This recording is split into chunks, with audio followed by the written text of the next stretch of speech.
Good morning to all on my YouTube channel. Uh, in last class, I have discussed reinforced well and different applications, engineering application, engineering application in different sector. Now today, I will continue from that lecture. Mm, in last class, I have discussed the failure of shallow foundation when shallow foundation is constructed on the reinforced well. Such as the pull-out failure. Pull-out failure. When the pull-out failure is acting on reinforcing material, such as the geosynthetic reinforcing material, different types of geosynthetic material which are used in the market for reinforcing the soil, uh, for stabilizing or supporting that soil, which are easily or loosely storing and eroding. Different types of material which are used in silo foundation when we need to be a soil be reinforced. Uh, First one is geotextile, second geomembrane, and geogrid, uh, geocomposite. So all the material which is the types of geosynthetic reinforcing material which are used in a particular area for specific work for specific work तो first जो हम लोग Cello foundation के case में अ, जो failure पढ़े थे वो था पुल आउट फेलियर और पुल आउट फेलियर में बताया था कि अगर पुल आउट फेलियर तभी होगा जो फर्स्ट पॉइंट था की पॉइंट यू की वैल्यू तो यू होता है position of first layer of upper most first layer of uppermost first layer of reinforcing material when the u is less than two-thirds of b, where b is the width of fitting, then the major factor which are influencing and fail the reinforcing material. uh, in such failure, one of the uh, pull-out failure. Pull-out failure.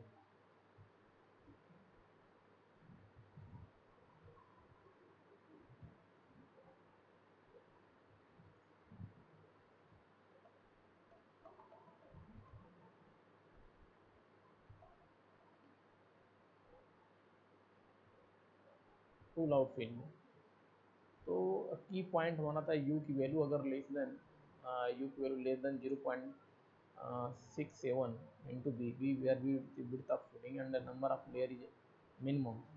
The minimum number of layer which are used for making a soil reinforce is 3. वो number of layers 3 से 6 के बीच में provide करते हैं normally, तो minimum number of layer से भी कम layer हम लोग डाले हैं। और जो पोजीशन है फर्स्ट जियो सिंथेटिक रेनफोर्सिंग मटेरियल का वो जो डिजायर वैल्यू है, जो लिमिटिंग वैल्यू है उससे कम है, तो उस केस में पुल आउट फेलियर होता है। और पुल आउट फेलियर अब रीजन इसके पीछे ये है क्योंकि हम लोग जहाँ पे एक लिमिटेड जो डेप्थ होना चाहिए, जो पोजीशन होना चाहिए, उससे कुछ कम वैल्यू पे हम लोग पुट कर दिए, उससे हम लोग कम वैल्यू पे पुट किए हैं यहाँ पे यू की वैल्यू, तो कम पुट किए हैं यहाँ पे।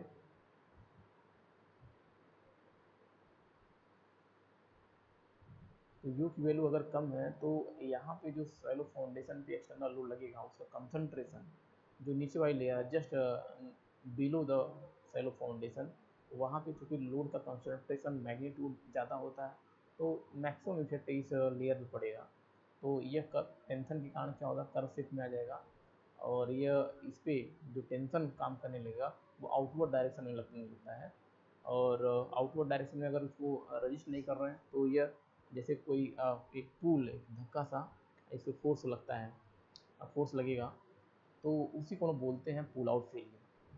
तो अगर पुल आउट फेलियर है इसमें दो तरह के हम लोग जो रेनफोर्सिंग मटेरियल है उसके दो लेंथ होते हैं। तो एक तो हम लोग जानते हैं टरजाकी के अकॉर्डिंग जो सैलो फाउंडेशन के नीचे जो सॉइल होती है उसमें सीयर फेलियर या इफेक्ट या आइसोबार के जो डायग्राम बनते हैं, जिसको हम लोग बोलते हैं सीयर फेलियर डायग्राम या सीयर इफेक्ट डायग्राम, या जिसको बोलते हैं सीयर फेलियर जोन। तो एक लेंथ ऐसी होती है जो रेनफोर्सिंग मटेरियल का जो सीयर जोन के अंदर है, और दूसरी लेंथ ऐसी होती है जो सीयर जोन के बियॉन्ड है। तो अगर यहाँ डायग्राम में हम लोग देखें तो ये जो लेंथ एल है, यह है length of reinforcement beyond the shear zone, which is known as anchor length. और दूसरा लेंथ है आपका सीयर जोन के अंदर, जो सीयर जोन है इसके अंदर है। और length of reinforcement up to the shear zone is not effective for the improvement of the soil. तो एक तो अब ये इम्प्रूवमेंट इसलिए नहीं क्योंकि ये जो एक्सटर्नल लोड है उसके अगेंस्ट तो लड़ने में ये आपकी जो एनर्जी है, जो अपनी स्ट्रेंथ है, जो मैग्नीट्यूड है, वो एक तरीक़ा से एक्सपेंड कर दे रहा, जो अपनी एनर्जी है वो खो दे रहा है। तो एक्स्ट्रा एनर्जी नहीं बचता जिससे कि जो एक्स्ट्रा सेफ्टी प्रोवाइड कर सके। तो एक्स्ट्रा सेफ्टी प्रोवाइड करता है एंकर लेंथ, तो इसलिए यहाँ मेंशन कर दिया for improvement, not effective for improvement of the soil and for supporting shallow foundation. तो एक्स्ट्रा सपोर्ट प्रोवाइड करने के लिए इसके अंदर एबिलिटी आई होती है, क्योंकि वो एक्सटर्नल लोड के अगेंस्ट लड़ता है, उसके मैग्नीट्यूड, जो एक्सटर्नल लोड की मैग्नीट्यूड है उसके अगेंस्ट लड़ता है।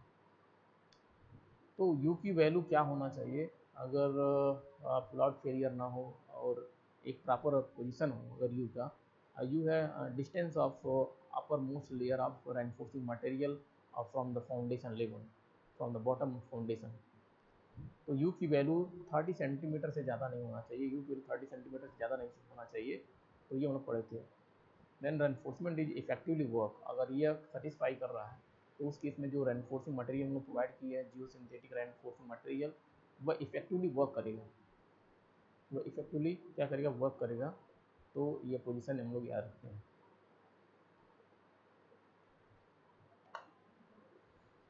अब पुल आउट फेलियर जब भी हम लोग पढ़ते हैं तो उसमें डिफरेंट टाइप्स के कॉन्सेप्ट हम लोग देखते हैं।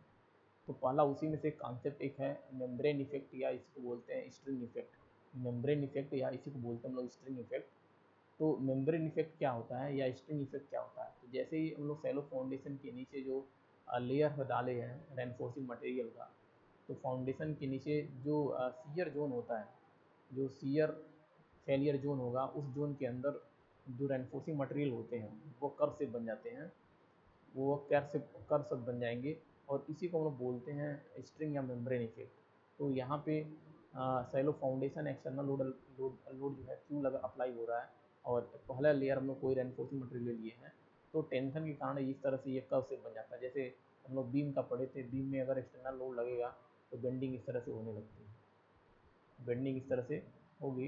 तो वैसे सेम यहाँ पे भी होगा, वही लोडिंग है, एक्सटर्नल लोडिंग है, तो लोड लगेगा तो ये कर्व से भी बन जाएगा। अब इसमें अगर देखें फोर्स कंपोनेंट, तो एक तो ऊपर से फोर्स लग रहा है उस रेनफोर्सिंग मटेरियल का, जो डायरेक्टली ट्रांसफर हो रहा है from the super structure of foundation, and second आपका डाउनवर्ड या bottom force which are acting on reinforcing material. तो एक तो बॉटम पे आपका लग रहा है ये रेनफोर्सिंग मटेरियल पे स्मॉल भी, और दूसरा आप ऊपर लग रहा है आपका rain load carrying capacity, ultimate load carrying capacity लग रहा है उस पर, और एक टेंशन लगेगा जो इसको पुल करेगा आउटवर्ड डायरेक्शन में। तो अगर इसका हॉरिजॉन्टल के साथ इंक्लिनेशन अगर देखें पुलिंग फोर्स का, जिसको टेंशन बोल रहे हैं, टेंसाइल फोर्स थीटा है, इसको रिजॉल्व करेंगे तो ये इक्वेशन बनेगा। अगर थीटा की वैल्यू, अगर लोड की वैल्यू बढ़ा रहे हैं तो थीटा की वैल्यू क्या होगा? थीटा की वैल्यू भी बढ़ेगी। अगर लोड की वैल्यू बढ़ाएंगे तो कर्व ऐसे बनेगा, तो ये एंगल भी बढ़ेगा, थीटा की वैल्यू भी बढ़ेगी। थीटा की वैल्यू बढ़ेगी तो ये वैल्यू कम होगा, ओवरऑल ये वैल्यू कम होने लगेगा। तो यहाँ से जो अपवर्ड फोर्स है, जो ऊपर फोर्स लग रहा है, जो अपवर्ड डायरेक्शन में फोर्स लग रहा है, जो ऊपर से जो फोर्स लग रहा है उसकी वैल्यू ज़्यादा हो जाती है जो बॉटम में फोर्स लगने लगता है। तो इसलिए ये कर्व ज़्यादा होता रहता है, और लोड की वैल्यू बढ़ाएंगे तो कर्व की जो स्लोप है वो भी ज़्यादा बढ़ता रहेगा, और जो है डिप्रेशन ज़्यादा होगा, और डिप्रेशन ज़्यादा होने का मतलब यह है कि सेटलमेंट ज़्यादा हो रहा है। तो अगर कोई रेनफोर्सिंग मटेरियल है जो फाउंडेशन के नीचे है और वो एक्सटर्नल लोड के कारण कर्व शेप में आ जा रहा है, तो उसी कर्व शेप में आने को हम लोग बोलते हैं मेम्ब्रेन इफेक्ट, यानी effect of load which tend to reinforcing material in the form of curve, which is known as the membrane effect or strain effect. तो तो यहाँ पे अगर थ्योरी अगर देखें, with the applied load the footing and the soil beneath the footing move downward, ये तो पता ही हमें, डाउनवर्ड डायरेक्शन मूव करेगा, downward causing the reinforcement to be deform, तो ये डिफॉर्म होगा, एंड टेंशन में आ जाएगा, due to its stiffness reinforcement curve develop on the upward force to support the applied load, a certain amount of settlement is needed to be mobilize tension, तो ये curve से बन जाता है, इसे कौन बोलते हैं स्ट्रिंग और मेम्ब्रेन इफेक्ट, स्ट्रिंग और membrane effect.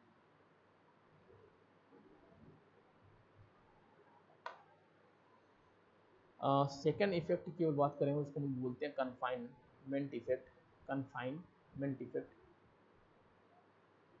Confinement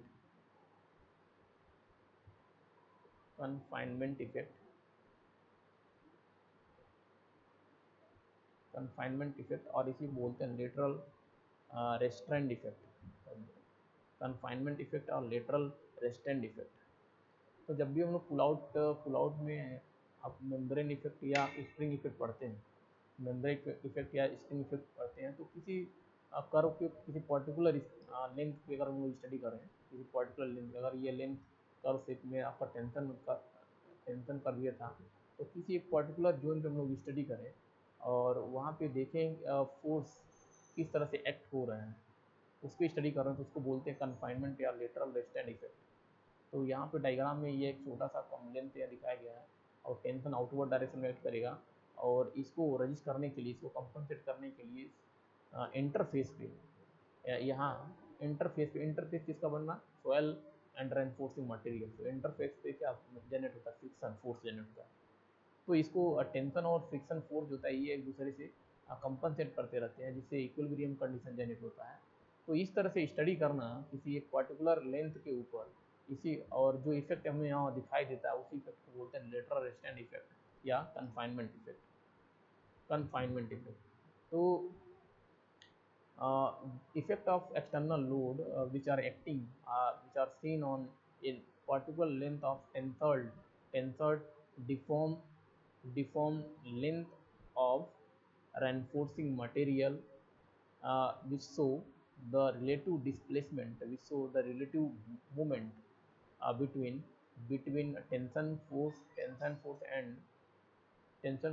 and friction force, which are arising uh, due to uh, tension and movement of soil particle on interface।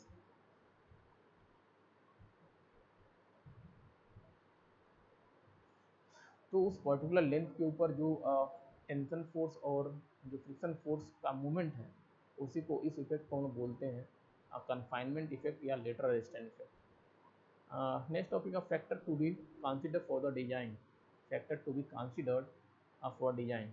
क्या क्या ऐसे फैक्टर्स होते हैं जब भी हम लोग शैलो फाउंडेशन के नीचे जो सोयल है रेनफोर्सिंग करने जा रहे हैं, तो कौन से फैक्टर हैं जिसपे हमको कंसिडर करना चाहिए, कौन कौन सी वैल्यू को ध्यान रखते हैं। तो पहला पॉइंट है depth of first layer, depth of first layer from bottom of the footing, it means you.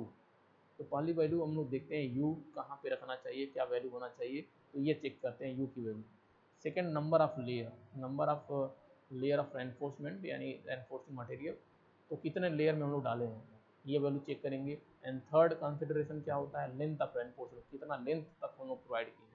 तो लेंथ ऑफ रेनफोर्समेंट ये डिपेंड करता है कि आइसो बार पे, कि जो एक्सटर्नल लोड है उसके कारण जो आइसो बार बन रहा है, जो आइसो बार बन रहा है वो कितना इफेक्ट तक, कितने लेंथ तक जा रहा है, तो उसी के अकॉर्डिंग उस इफेक्ट के, लोड की इफेक्ट के बेसिस पे हम लोग डिसाइड करते हैं कि लेंथ ऑफ रेनफोर्सिंग मटेरियल कितना होना चाहिए। And fourth consideration, vertical and horizontal spacing between the layer. तो हम लोग जब भी जियो सिंथेटिक मटेरियल में बताया था कि स्टिफ या ग्रिड फॉर्म में डालते हैं, नेट फॉर्म में, मेश या फॉर्म में डालते हैं, तो इसका हॉरिजॉन्टल और वर्टिकल दो स्पेसिंग होगा, दो डायरेक्शन यानी तीनों डायरेक्शन में हम लोग स्पेसिंग मेजर करते हैं, वर्टिकल और दो हॉरिजॉन्टल। तो स्पेसिंग हम लोग कैलकुलेट करते हैं कि स्पेसिंग सही है कि नहीं। And fifth point, types and material of reinforcement. Types माने कि किस तरह का रेनफोर्सिंग मटेरियल हम लोग यूज किए हैं और उसकी टेंशन एबिलिटी, टेंशन कितना है वो, और पर्टिकुलरली मैं कहाँ पे यूज कर रहा हूँ, कितने रिक्वायरमेंट है, तो उस टाइप के मटेरियल हम लोग सेलेक्ट करते हैं और किस कैटेगरी का है। And six consideration, shape and size of footing. तो शेप एंड साइज पे भी डिपेंड करता है, क्योंकि अगर शेप ऐसा शेप हम लोग फुटिंग का बनाए हैं जिसे जो मैक्सिमम लोड सोइल के अंदर सेफली ट्रांसफर हो जा रहा है, तो उस केस में हम लोग जियो सिंथेटिक मटेरियल कम यूज करने की जरूरत पड़ेगी और नंबर ऑफ लेयर कम रख सकते हैं, स्पेसिंग ज़्यादा कर सकते हैं, तभी फेल नहीं होगा। तो ये इतने पॉइंट है जिसको हम लोग कंसिडर करते हैं जब किसी सैलो फाउंडेशन के नीचे किसी सॉइल को रेनफोर्सिंग करने जाते हैं। अब जो इम्पोर्टेंट हम लोग कंसिडरेशन पढ़े हैं उसकी अगर सैलो फाउंडेशन से रिलेट करके अगर वो वैल्यू हमें पता है कि कितनी वैल्यू रखना चाहिए, तो उसके बारे में बोला तो इम्पोर्टेंट गाइडलाइंस क्या हम लोग प्रीफर करते हैं। तो इम्पोर्टेंट गाइडलाइन क्या हम लोग प्रीफर करते हैं इसके बारे में। तो फर्स्ट पॉइंट हम लोग पढ़े थे position of first layer of reinforcement, तो यू के बारे में। तो वैसे हम लोग यू के बारे में पढ़े थे कि यू की वैल्यू कितना होना चाहिए, 2/3 ऑफ बी। तो ये सैलो फाउंडेशन को होना के केस में होना चाहिए 2/3 ऑफ बी। और दूसरा जो जनरल वैल्यू है जो हम लोग प्रीफर करेंगे 0.25 into B two 0.5 into B. ये वैल्यू होना चाहिए इस बीच की, इस रेंज के बीच में हम लोग वैल्यू यूज करते हैं प्रॉपर डिजाइन के लिए। बी क्या है, width of footing and second हम लोग पॉइंट पढ़े थे, सेकंड कंसिडरेशन हमारा क्या था, नंबर ऑफ लेयर। तो number of layer of reinforcement preferably about 3 to 6। तो ये रेंज हम लोग मोस्टली यूज करते हैं। तो मिनिमम 3 है, मैक्सिमम हम लोग 6 से भी ज़्यादा बढ़ा सकते हैं, लेकिन मिनिमम 3 याद रखते हैं। अब स्पेसिंग की अगर बात करें, length of reinforcement layer, length हम लोग बात करें, थर्ड कंसिडरेशन था हमारा लेंथ। तो लेंथ के बारे में बात करें, length of reinforcement layer ideally about 7 B. तो 7 बी हम लोग लेते हैं, और more than 7 B is not economical. अगर 7 बी से ज़्यादा हम लोग यूज़ कर रहे हैं तो एक्स्ट्रा एक्सपेंडिचर जाएगा सफिशेंटली या इफेक्टिवली उतना ज़्यादा नहीं है, लेकिन ये है कि एक्सपेंडिचर ज़्यादा होगा। फोर्थ कंसिडरेशन की बात करें, spacing of reinforcing material in all direction. तो generally uniform vertical spacing vary from 0.1 B to 0.4 B depending on the number of layer. तो हम लोग स्पेसिंग की वैल्यू 0.1 से 0.4 बी तक रखते हैं, इस रेंज के अंदर हम लोग स्पेसिंग रखते हैं।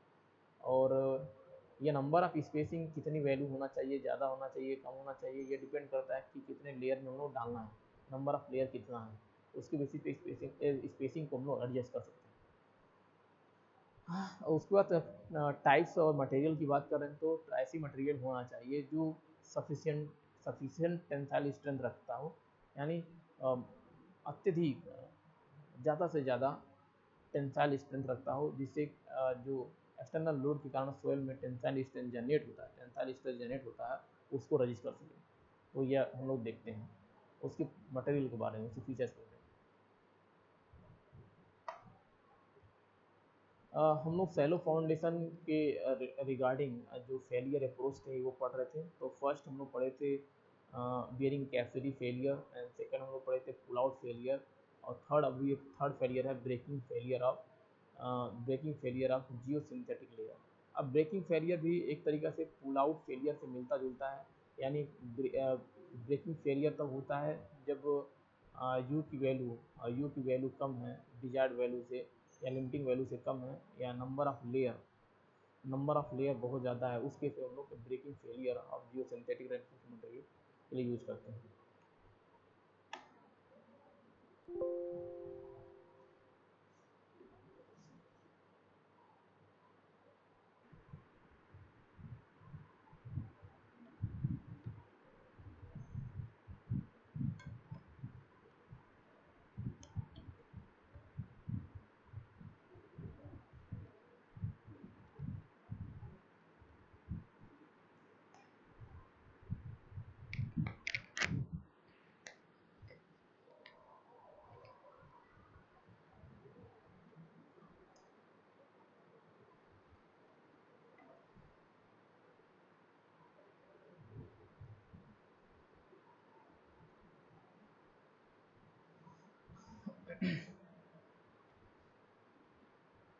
तो इसमें याद रखेंगे यू की पोजीशन जो है, यू का पोजीशन अगर 0.67 इंटू बी से कम है या नंबर ऑफ लेयर बहुत ज़्यादा है, तो बहुत ज़्यादा है उस केस में ब्रेकिंग फेलियर होता है। और ब्रेकिंग फेलियर ये तो समझ में आ रहा कि कब होगा, दूसरा कहाँ से होता है ये बहुत इंपॉर्टेंट है।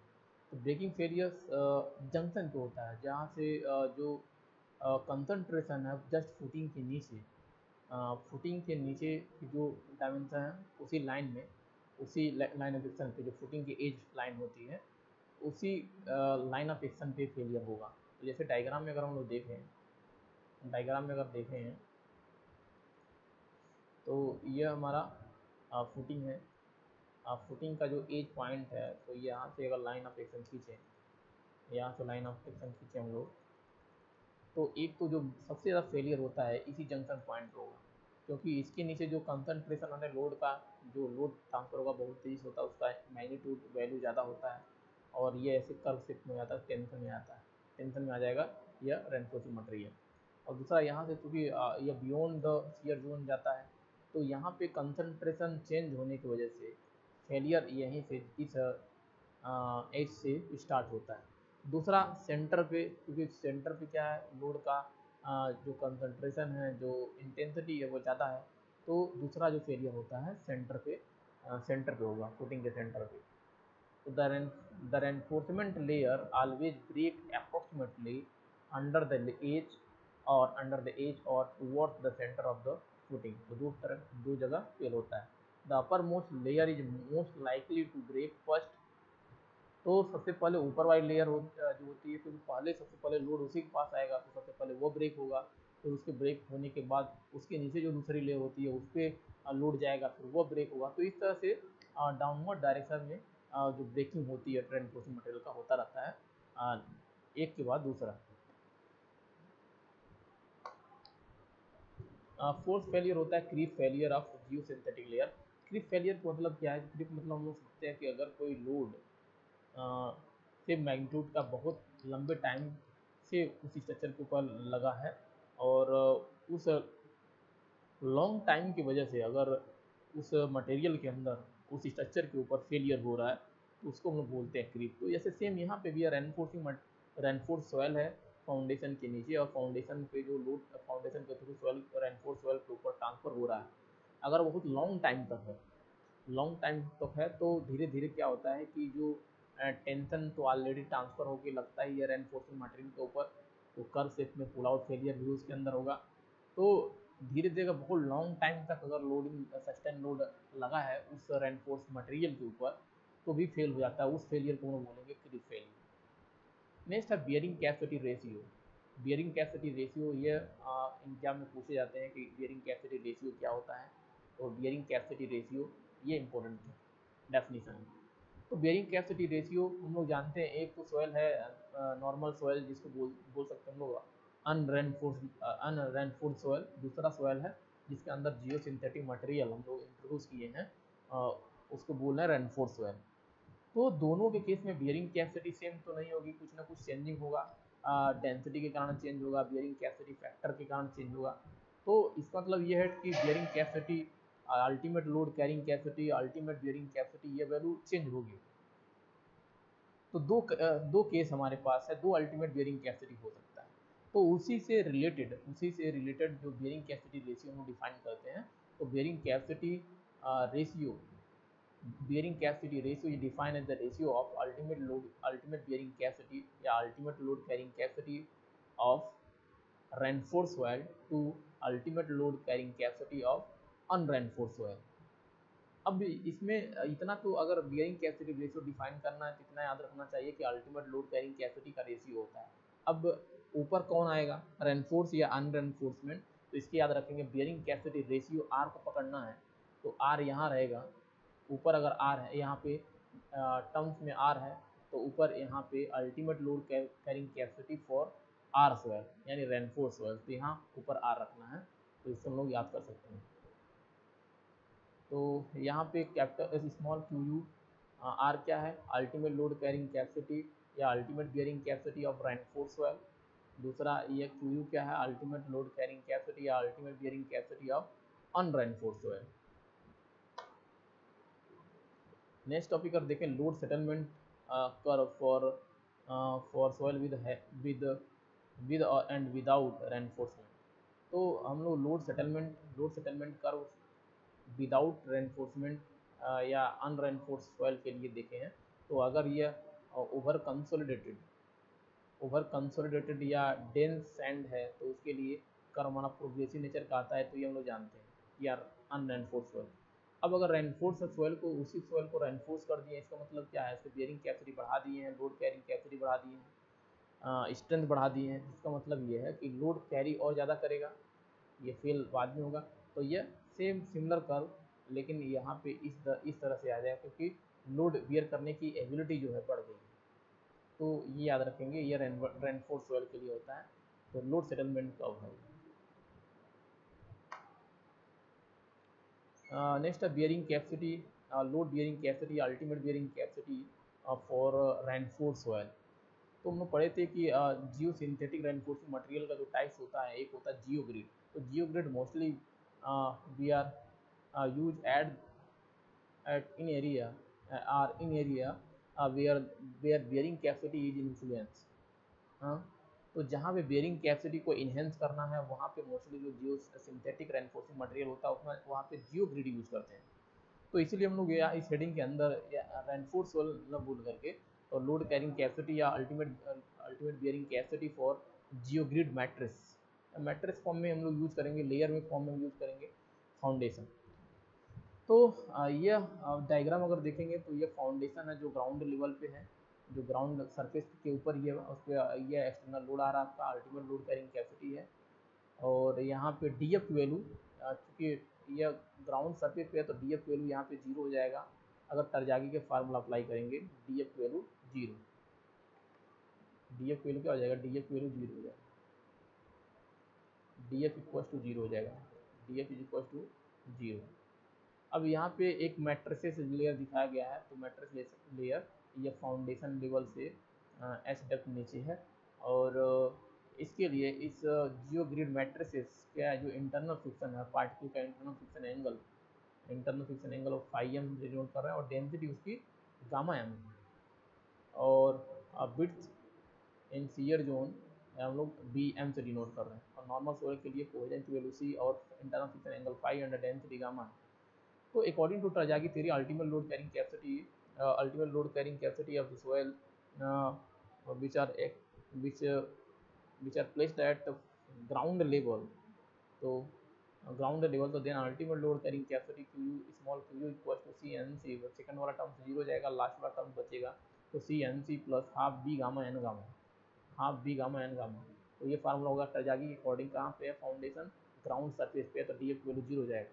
तो सेकंड पार्ट क्या होता है, gamma D F N Q, तो डी एफ वैल्यू जीरो तो सेकंड पार्ट जीरो। अब यहाँ पे चूंकि अब ये तो था अनरेनफोर्स सॉइल के लिए, अब यहाँ पे सॉइल को रेनफोर्सिंग कर दिए हम लोग, तो उसके लिए अल्टीमेट लोड कैरिंग कैपेसिटी क्या होगी, तो ultimate load carrying capacity for geogrid matrices equal to C N C, C cohesion soil, C N C वही रहेगा प्लस एन सी जो बियरिंग कैपेसिटी फैक्टर्स हैं N C N Q N gamma, उसकी वैल्यू psi की वैल्यू से हम निकालेंगे क्योंकि depends only on internal friction angle. अब यहाँ पे सेकेंड वाले टर्म में सबसे पहले जो सॉइल आएगा उसके लिए सॉइल की डेंसिटी हम यूज़ नहीं करेंगे, इसलिए यूज़ करेंगे जियो सिंथेटिक मटेरियल का, geosynthetic material.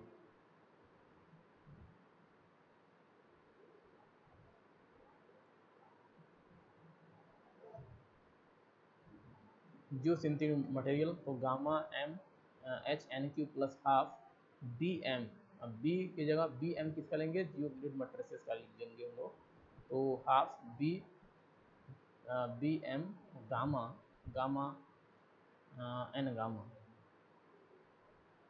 N gamma. तो ये इक्वेशन अगर 2 हम लोग बोल रहे हैं और इसको इक्वेशन 1 बोल रहे हैं, तो कुछ ना कुछ चेंज हुआ है बेयरिंग कैपेसिटी में, अल्टीमेट लोड कैरिंग कैपेसिटी में। तो इक्वेशन 2 माइनस इक्वेशन 1 करेंगे तो इंक्रीज इन बियरिंग कैपेसिटी आ जाएगा, ultimate bearing capacity increase in ultimate bearing capacity. तो निकालेंगे तो इक्वेशन आ जाएगा हमारे पास gamma M into H N Q plus plus half gamma B M minus B, and ये है आपका width of geogrid matrices और ये है विड्थ ऑफ फुटिंग। एन ग्राम, तो ये वैल्यू आ जाएगा। इसे आइडिया हम लोग लगा लेंगे कि बियरिंग कैपेसिटी कितना इन्हेंस हो रहा है, कितना डेज पे, कितने एच की वैल्यू पे रखने पे, और कौन कितने पे रखने पे सेटिस्फाई हो रहा है, कितने पे फेल होगा, तो इससे हम लोग आइडिया लगाते हैं। Next design, design design consideration है ना, design consideration of the shallow foundation on soil with reinforcement. तो डिजाइन कंसिडरेशन में सेलो फाउंडेशन का ही पड़ रहा है, तो उसमें यहाँ पे जो मेंशन किया गया है design consideration, design design consideration consideration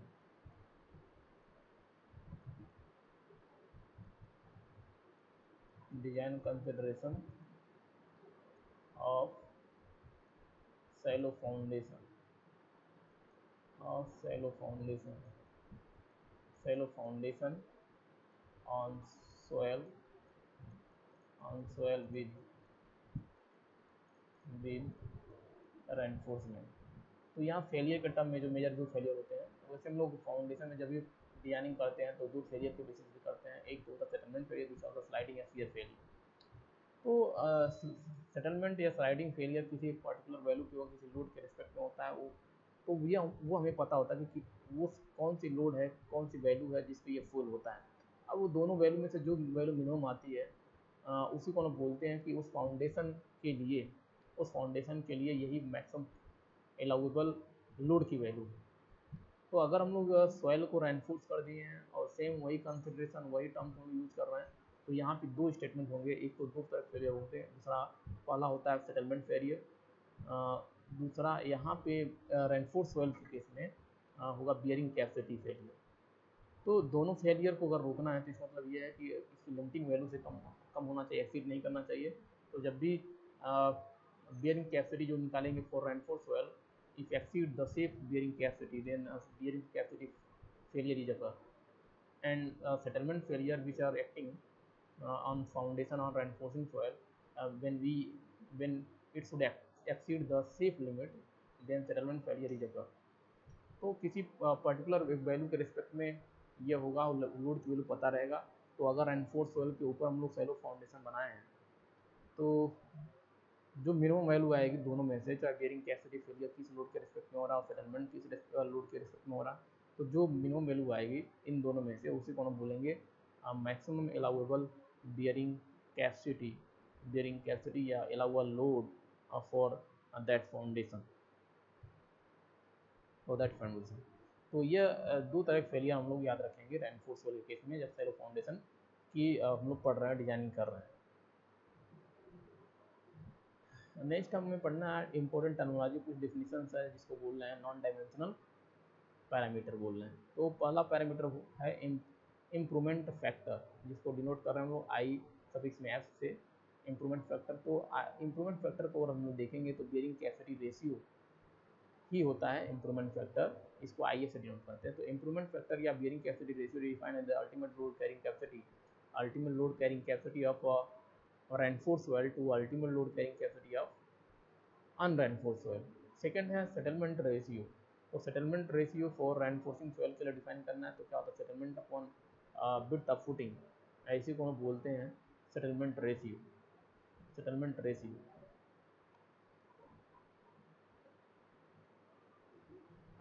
तो अगर हम लोग 5 यूनिट की बात करें या इस पूरे सिलेबस की बात करें जो हम लोग पढ़ रहे थे रेनफोर्स वाले, उसमें पहला जो पोर्शन है 50% वो हम लोग कंप्लीट कर लिए। अब यहाँ से दूसरा एक टॉपिक स्टार्ट होगा, तो उसी दूसरा टॉपिक स्टार्ट करने पहले से जो स्टार्टर है जिसको हम लोग बोल रहे हैं आइडियल सॉइल क्या होता है।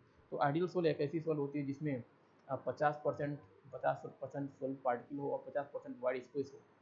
50% सॉलिड पार्टिकल 50% वाइड स्पेस हो, और जो 50% वाइड स्पेस है उस 50% वाइड स्पेस के अंदर, उस स्पेस के अंदर इक्वली परसेंट में एयर और वाटर होना चाहिए, यानी 50% एयर और 50% वाटर। तो अगर यह सारे टर्म्स कहीं अगर कोई सॉइल सेटिस्फाई कर रहा है तो उस सॉइल को हम लोग बोलते हैं आइडियल सॉइल। Ideal soil. तो ये भी एक हाइपोथेटिकल एजम्पशन कह सकते हैं, जबकि ये पॉसिबल नहीं है। बहुत रेयरली कभी कभार हो सकता है कि इत्तेफाक से ये चीज़ें सेटिस्फाई कर जाए। तो हमें तो डेफिनेशन की अगर बात करें तो आइडियल सोइल में इतना याद रखना, अगर कोई सॉइल 50% वाइड स्पेस और 50% सॉलिड पार्ट रखता है और वाइड स्पेस के अंदर 50% एयर और 50% वाटर इक्वली पार्ट है एयर एंड वाटर का, तो उस सॉइल को हम बोलते हैं आइडियल सॉइल। जबकि ये पॉसिबल नहीं है। रीजन क्या होता है कि वाइड के अंदर जो एयर और वाटर है उसका वेरिएशन बहुत तेज़ी से होता है। तो पता चला सुबह हम लोग वाटर का प्रेजेंस कैलकुलेट किए, कितना वाटर है, कुछ और आया और 2 घंटे बाद चेंज हो सकता है। तो क्योंकि एयर और वाटर का जो वेरिएशन है बहुत फास्ट होता है, इसलिए आइडियल सोयल रख पाना बहुत ज़्यादा डिफ़िकल्ट है। तो जब भी हम किसी सोयल को आइडियल बनाएं, क्योंकि हर आदमी चाहता है आइडियल बनना, इसका मतलब है आइडियल एक अपने आप में बहुत अच्छी चीज़ होती है, एक मिसाल होता है कह सकते हैं। तो ऐसे सोयल के लिए भी ये आइडियल है। तो सोयल को आइडियल बनाने के लिए क्या क्या टेक्निक्स, कौन कौन से मैकेनिज्म, कौन कौन से थ्योरी अप्लाई करते हैं, तो डिफरेंट रिसर्चर एंड साइंटिस्ट के थ्रू जो टर्मिनोलॉजी, जो मैकेनिज्म बनाया गया है, या क्या क्या किसने दिया है अपने प्रिंसिपल्स में, वो हम लोग पढ़ेंगे। तो आज के लिए हम लोग यहीं लेक्चर को समाप्त करते हैं। नेक्स्ट टाइम पे हम लोग पढ़ेंगे different theory which are related to ideal soil, which are making a soil ideal in ideal condition. Thank you.